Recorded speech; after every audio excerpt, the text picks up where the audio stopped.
Welcome to Working Through It, the podcast, where we speak up about the issues too often kept silent in women's lives. We're Double E Family Research.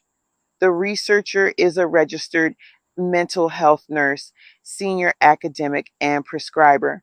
And today's episode tackles a health transition that affects millions of women, yet remains vastly misunderstood, undersupported, and largely invisible in the workplace. Perimenopause. If you've ever found yourself second guessing your memory, overheating in meetings, waking in the night with anxiety, or simply wondering if you're not coping like you used to, this episode is for you. What is perimenopause? Perimenopause is the stage leading up to menopause when hormone levels begin to fluctuate. It typically starts in your 40s but can begin as early as your mid 30s, and it can last anywhere from 2 years to more than a decade.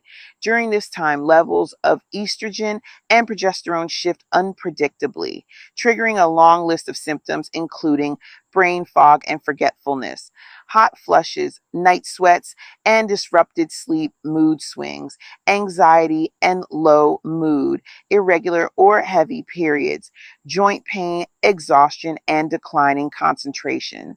It's not just a few hot flushes. It's a complex systemic hormonal shift that affects physical, emotional, and cognitive well being. The workplace toll. Now imagine trying to function in a professional role while managing those symptoms without acknowledgement, support, or even understanding.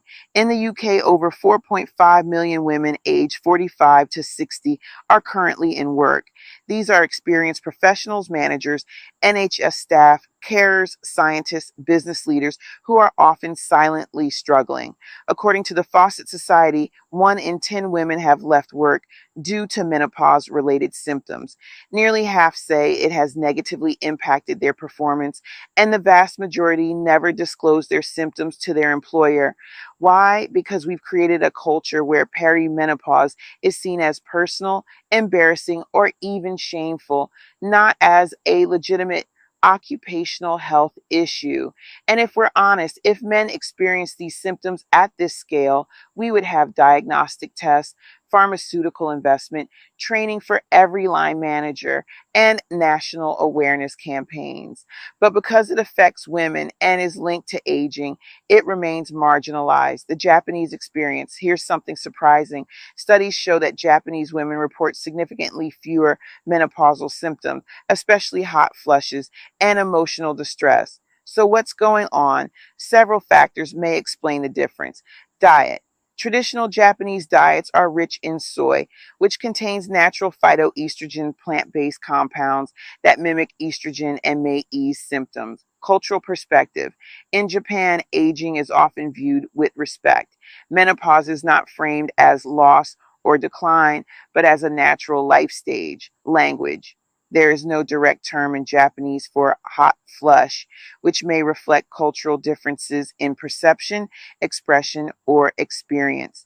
This reminds us that biology isn't the full story. Environment, food, stress, language, and cultural attitudes all shape how women experience and respond to hormonal changes. It means our systems, healthcare, workplace, education can change too, and change matters. A digital lifeline, social media communities. One of the most powerful shifts is happening online. Across Facebook, TikTok, Reddit, and private forums, women are sharing their symptoms, tracking their cycles, reviewing treatments, and crucially validating each other's experiences. Social media is now doing what many health services and workplaces have failed to do. Listen, this digital groundswell is rewriting the narrative. It's reminding women they're not broken, lazy, or losing their edge. They're navigating a physiological transformation, one most of us were never warned about.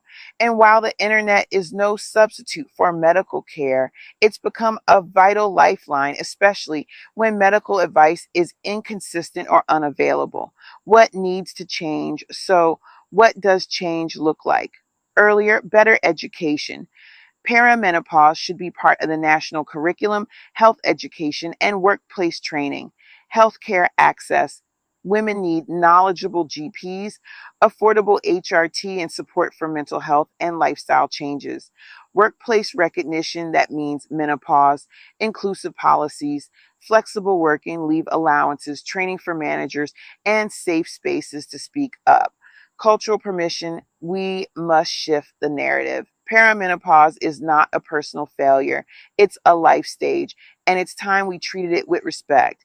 Perimenopause isn't rare, it isn't shameful, and it certainly isn't optional. It affects every woman, and yet for decades we've left women to navigate it alone. But that silence is ending. Across workplaces, across cultures, and across platforms, women are speaking up. Thank you for listening to Working Through It. Like and subscribe for more hidden conversations.